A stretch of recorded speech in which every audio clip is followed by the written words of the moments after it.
On August 6, 2003, a bright summer morning in Ottawa turned into every family's worst nightmare.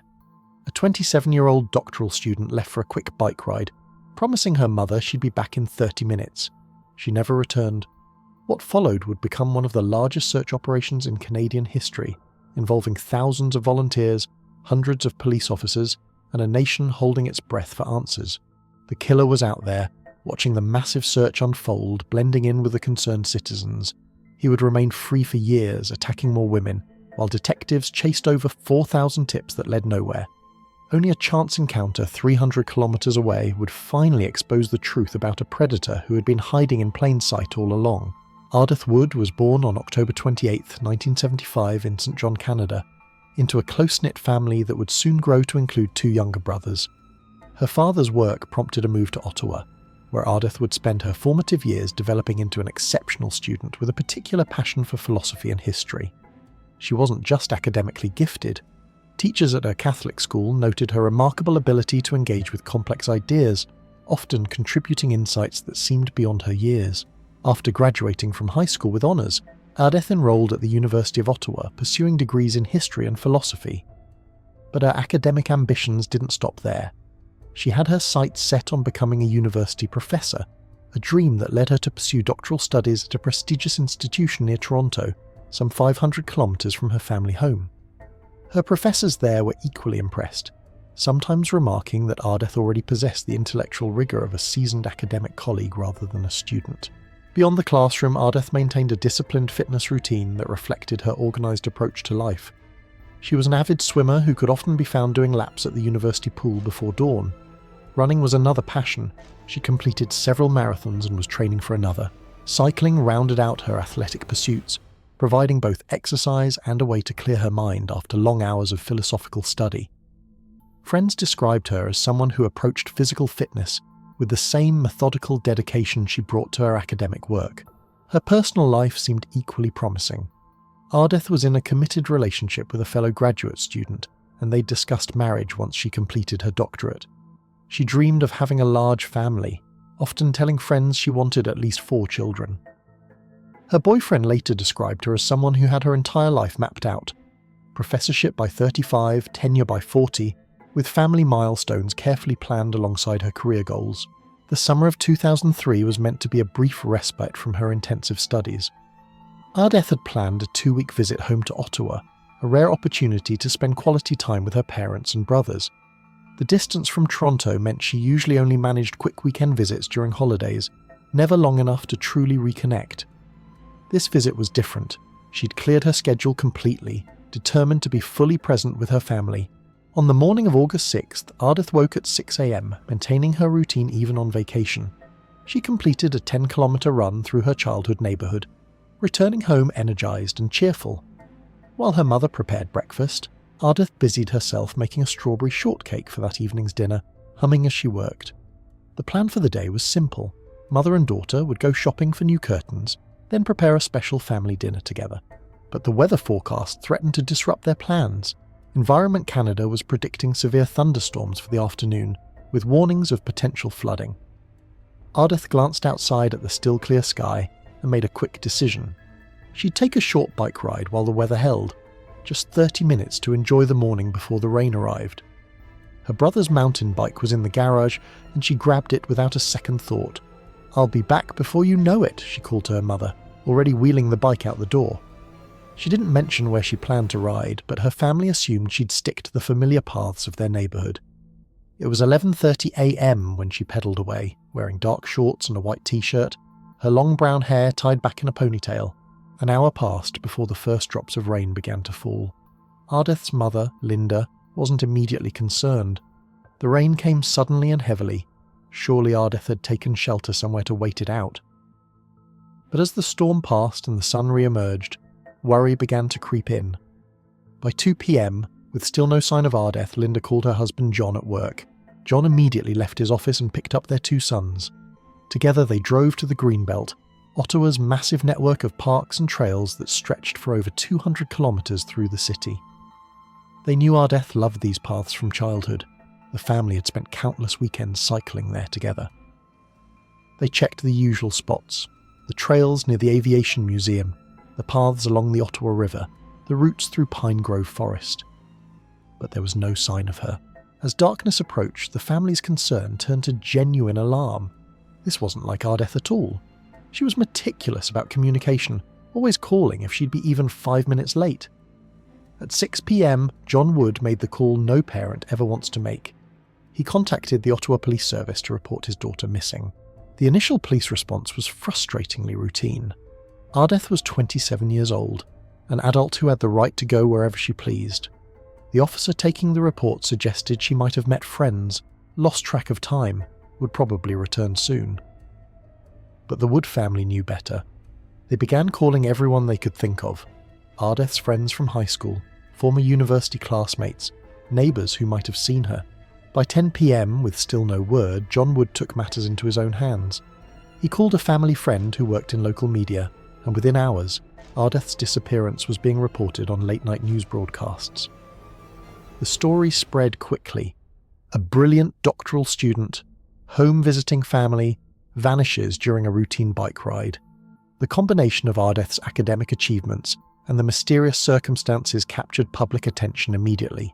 The next morning, Ottawa police finally launched a full-scale search operation. They established a command post at the Aviation and Space Museum, strategically located at the intersection of several major bike paths. The choice of location wasn't random. It was the heart of the trail system where Ardeth was most likely to have ridden. Within hours, the command post was bustling with activity as officers coordinated search efforts across the vast network of paths. The public response was extraordinary. Within 24 hours of the police appeal for volunteers, over 800 people had shown up to help search. They came from all walks of life: fellow students, complete strangers, entire families who couldn't imagine their own daughter disappearing. Volunteer coordinators divided them into groups, each assigned a specific section of trail to search methodically. The search operation quickly became one of the largest in Ottawa's history. The mounted police unit covered areas inaccessible by foot. Military personnel from nearby CFB Ottawa were deployed with specialised equipment. A helicopter from the Ontario Provincial Police circled overhead, using thermal imaging to scan dense forest areas. Search and rescue dogs worked along the riverbanks, their handlers hoping to pick up any trace of Ardeth's scent. But it was the tips that began pouring in that would prove most intriguing. The police hotline, set up specifically for the case, received over 300 calls in the first 48 hours. Among them was a pattern that detectives couldn't ignore. Multiple women called with disturbingly similar stories, all describing encounters with the same man in the very parks where Ardeth might have ridden. The first woman, who called just hours after the search began, described an encounter from 2 weeks earlier. She'd been cycling alone on the path near the Ottawa River when a man on a bike approached her. He seemed friendly at first, commenting on the weather, asking about her bike. He was clean-cut, athletic, probably in his mid-20s, but then his demeanour shifted. He suddenly grabbed her handlebars, trying to force her off the path toward a wooded area. She'd managed to wrench free and pedal away, looking back to see him standing there, watching her flee. Another caller, a 34-year-old teacher, reported a similar experience from just 3 days before Ardeth's disappearance. The same description: athletic build, mid-20s, initially charming. This time, the man had actually succeeded in pushing her off her bike before she screamed and he fled. She'd been too shaken to report it at the time, thinking it was an isolated incident. The third call that caught detectives' attention came from a 16-year-old girl who had actually seen Ardeth on August 6th. The teenager, Sarah, had been cycling with friends when she passed a woman matching Ardeth's description around 1 p.m.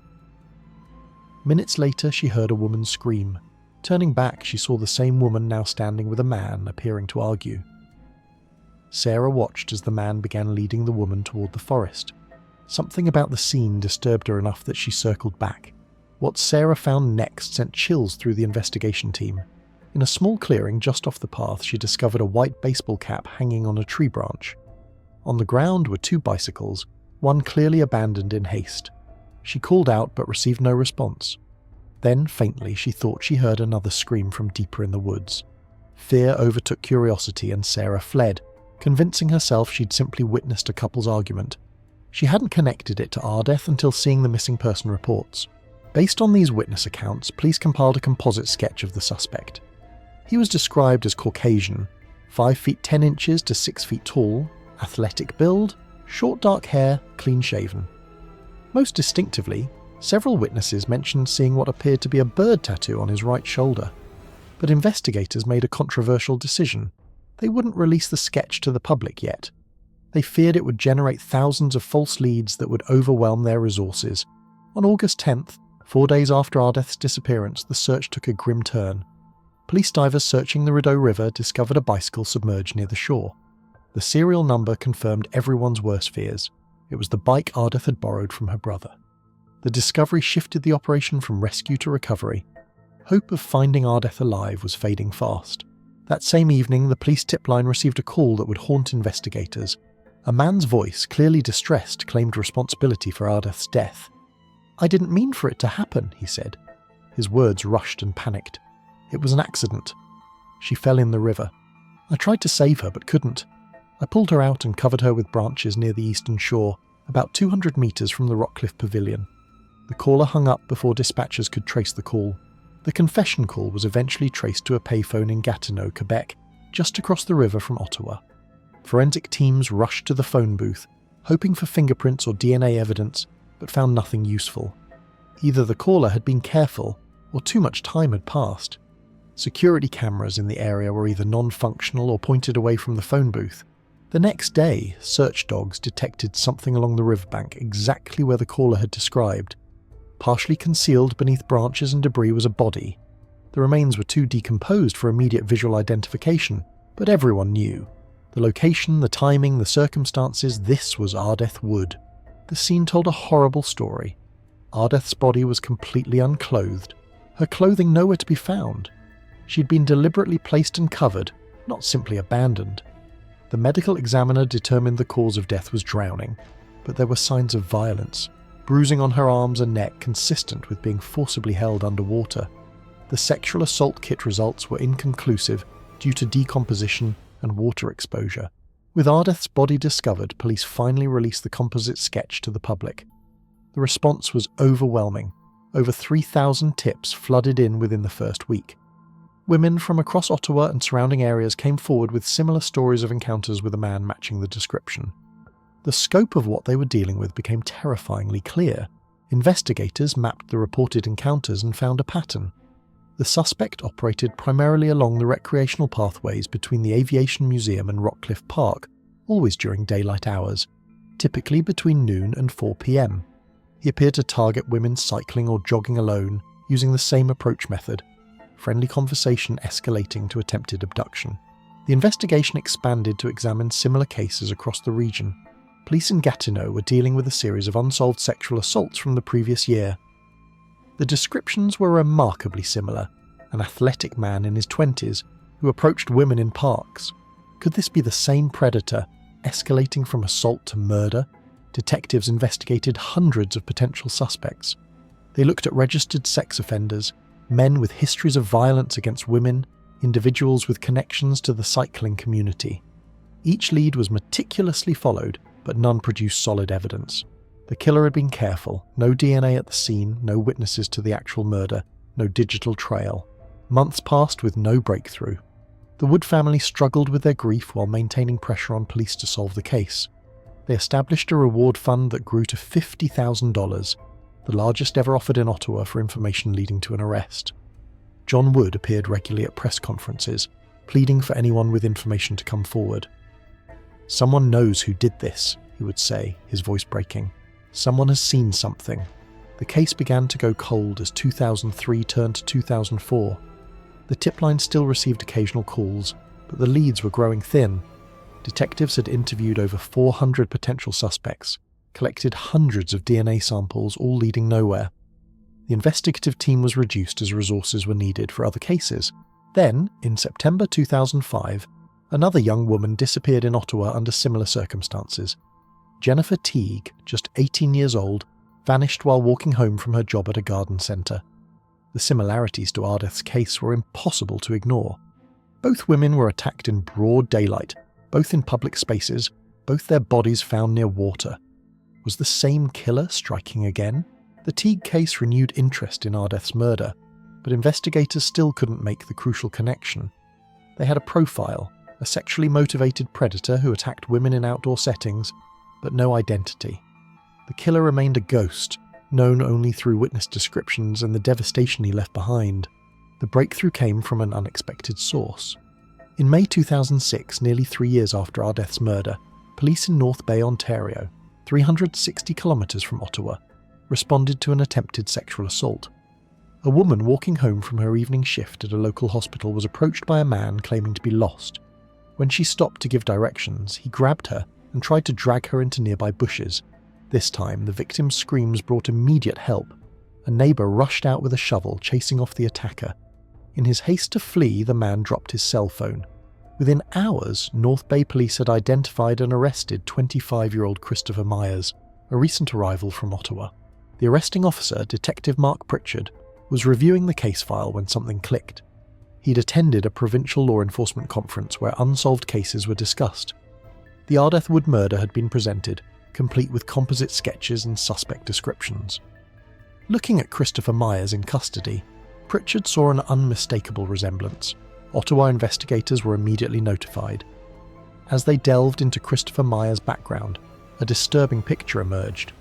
Myers had been living in Ottawa at the time of Ardeth's murder, working at a warehouse with a shift that started at 3 p.m, giving him the midday hours free.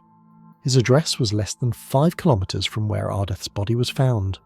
Most significantly, he'd moved to North Bay just months after the Jennifer Teague murder. The investigation into Myers' past revealed a deeply troubled individual. Born to a mother who abused drugs and alcohol throughout pregnancy, Christopher showed signs of severe behavioural problems from infancy. His biological mother's beatings and neglect led to his removal from her care at age 4. The adoptive family who took him in hoped to provide stability, but by age 12, they were overwhelmed by his increasingly violent behaviour. School records highlighted serious challenges.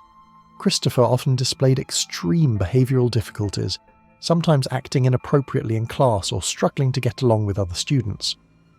Multiple psychologists evaluated him, with one describing him as one of the most challenging cases I've encountered in 20 years of practice. Despite efforts to provide support, his behaviour did not improve. Concerned for the well-being of their family, his adoptive parents made the difficult decision to return him to state care when he was 12. As a teenager, Christopher cycled through group homes and juvenile facilities. He was diagnosed with multiple disorders: conduct disorder, intermittent explosive disorder, and possible antisocial personality disorder. Yet somehow, as an adult, he managed to maintain a facade of normalcy.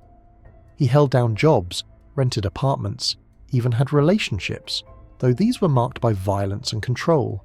When investigators checked their files, they made a shocking discovery. Christopher Myers' name appeared 3 times in the Ardeth Wood investigation. The first was an anonymous tip received just days after her disappearance, suggesting police look at Myers. He'd been interviewed but had an alibi. His landlady said she'd seen him that day, and his work confirmed he'd clocked in at 3 p.m. The second mention came months later, another anonymous tip specifically naming Myers. This time police brought him in for formal questioning. He'd been cooperative, even showing officers his shoulders to prove he had no tattoos, a detail witnesses had consistently mentioned. Without physical evidence and with an apparently solid alibi, he was released. Now, facing Myers for the 3rd time, investigators took a different approach. They re-interviewed his former landlady, pressing for more specific details. Under careful questioning, she admitted she couldn't be certain of the exact time she'd seen him. It might have been morning, not afternoon. The timeline he'd provided could have given him just enough time to bike from his apartment to the park, commit the murder, and still make his 3 p.m. shift. Detectives also tracked down Myers' ex-girlfriends. One, speaking on condition of anonymity, revealed crucial information. Christopher was obsessed with cycling the recreational trails, often spending hours there. More importantly, he frequently used temporary tattoos, including one of an eagle on his shoulder that he'd worn repeatedly during the summer of 2003. This explained why witnesses saw a tattoo but Myers had none when examined by police. Armed with this new information, Ottawa detectives travelled to North Bay to interrogate Myers. Initially, he maintained complete innocence, denying even being in the park that day. But when confronted with witness statements and the holes in his alibi, his story began to change. First, he admitted to being in the park but claimed he never saw Ardeth. Then, under continued pressure, He said he might have seen her but didn't interact with her. Hours into the interrogation, he suddenly changed tactics, offering a bizarre version of events. He claimed Ardeth had willingly accompanied him into the woods, that they'd been intimate, but then she'd accidentally fallen into the river and drowned. The detectives weren't buying it, but Myers continued to evolve his story. In one version, another cyclist had startled Ardeth, causing her to fall. In another, she'd had some kind of seizure. Each tale was more implausible than the last, but they all contained one crucial admission. Christopher Myers had been with Ardeth Wood in her final moments. Investigators brought in a specialised interrogator from the Ontario Provincial Police, known for his ability to extract confessions from the most resistant suspects. Over 12 hours of questioning, Myers' defences slowly crumbled. He drew maps showing where he'd encountered Ardeth, where they'd gone into the woods, where her body had been placed. The details matched the crime scene perfectly, information never released to the public. While Myers remained in custody in North Bay, Ottawa police built their case. They connected him to 5 other sexual assaults in the Ottawa area between 2002 and 2005. The victims, shown photo lineups, identified Myers as their attacker. Each assault followed the same pattern: approach, conversation, then sudden violence. Ardeth had simply been the one who fought back the hardest, the one whose resistance led to murder. The investigation revealed Myers had likely committed dozens more assaults that went unreported or couldn't be definitively linked to him. He'd operated for years as a predator, hiding in plain sight, protected by his seemingly normal appearance and the reluctance of victims to come forward. The anonymous tips about him suggested someone knew or suspected his crimes, but was too afraid to openly accuse him. In January 2007, prosecutors offered Myers a plea deal. He would plead guilty to second-degree murder in Ardeth's case, avoiding a first-degree murder trial that could result in life without parole for 25 years. Instead, second-degree murder carried life with possible parole after 10 years. He would also plead guilty to 5 counts of sexual assault. In exchange, he would provide a full confession. Myers accepted the deal. In his confession, he admitted to stalking Ardeth on the trail, approaching her with feigned friendliness, then attacking when she rejected his advances. He dragged her into the woods intending to sexually assault her. When she fought back, scratching and screaming, he held her underwater until she stopped moving. He then attempted to hide the body, taking her clothes with him to dispose of later. The confession brought some closure but raised more questions. Why had he called the police with the location of the body? Myers claimed he felt guilty and wanted her family to have closure, but investigators suspected he was taunting them, enjoying the power of knowledge. The call had come from near his apartment in Gatineau, where he'd been visiting a friend. At his sentencing hearing, the courtroom was packed with Ardeth's family, friends, and members of the public who'd followed the case. John Wood delivered a victim impact statement that left many in tears. He spoke of his daughter's brilliance, her dreams of becoming a professor, the grandchildren she'd never give him. He addressed Myers directly. "You stole not just one life, but the future generations that would have come from her." Myers showed no emotion during the proceedings. Psychological evaluations presented at sentencing painted a picture of a psychopath incapable of genuine remorse.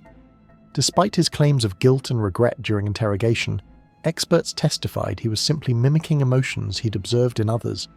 The risk of reoffending was assessed as extremely high. The judge sentenced Myers to life in prison with eligibility for parole after 10 years for the murder, plus concurrent sentences for the sexual assaults. The sentence drew criticism from victims' rights groups who felt the plea deal was too lenient, but prosecutors argued it was the only way to guarantee a conviction and spare the families a lengthy trial. Myers' first parole hearing came in 2015. The parole board reviewed his prison record, which included multiple disciplinary infractions and failed treatment programs. Prison psychologists testified he showed no genuine understanding of his crime's impact and continued to minimize his actions. Parole was denied unanimously. In 2020, Myers appeared before the parole board again. Despite 15 years of incarceration, evaluators found he remained a high risk to reoffend. He'd made no meaningful progress in treatment, still blamed his victims for misunderstanding his intentions, and showed signs of continuing violent fantasies. Parole was again denied. The aftermath of Ardeth Wood's murder changed Ottawa profoundly.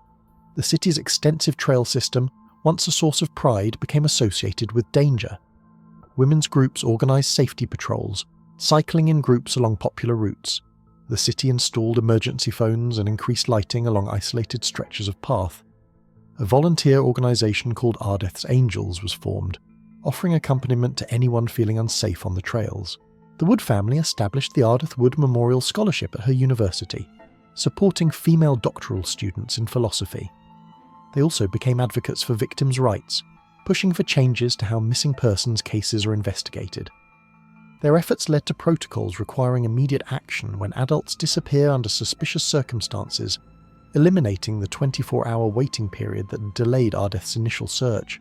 The case also highlighted the importance of taking seemingly minor incidents seriously. Many women who'd encountered Myers had dismissed their experiences as strange but not worth reporting. After Ardeth's murder, police launched campaigns encouraging people to report any suspicious behaviour, no matter how minor it seemed. For investigators, the case became a textbook study in the challenges of catching intelligent predators. Myers had been careful to avoid leaving DNA evidence, chose victims unlikely to report attacks, and maintained enough of a normal life to deflect suspicion. Only his escalation to murder and a lucky break 300 kilometres away had led to his capture. The development of DNA databases and genetic genealogy since 2003 has led investigators to wonder how quickly Myers might have been caught with today's technology. His DNA is now in the system, linked to any future crimes, but for Ardeth Wood, these advances came too late. Christopher Myers remains in federal prison, his next parole hearing scheduled for 2025. Victims' advocacy groups are already mobilizing to oppose his release, arguing that someone who showed such calculated predatory behavior and continues to show no genuine remorse should never be freed. The parole board will once again weigh public safety against the possibility of rehabilitation. The trails where Ardeth Wood spent her last moments are busy again, filled with cyclists and joggers who may not know the history of that place. A small memorial plaque marks the spot where her body was found, often decorated with fresh flowers. It reads simply, Ardeth Wood, 1975 to 2003, forever in our hearts. For her family, the pain remains fresh even after 2 decades. John Wood, now in his 70s, still cycles the trails where his daughter died, partly in remembrance, partly in defiance of the fear Myers tried to instill. He took Ardeth, John has said, but he won't take these paths from the community. They belong to everyone and will keep them safe. The case stands as a reminder that predators often hide behind masks of normalcy, that they count on silence and fear to continue their crimes. It also demonstrates that justice, while sometimes delayed, can prevail through persistence, dedication, and the courage of those who refuse to let the victims be forgotten. Ardeth Wood's brilliant future was stolen, but her legacy lives on in the safety measures, scholarships, and awareness that emerged from the tragedy of her death.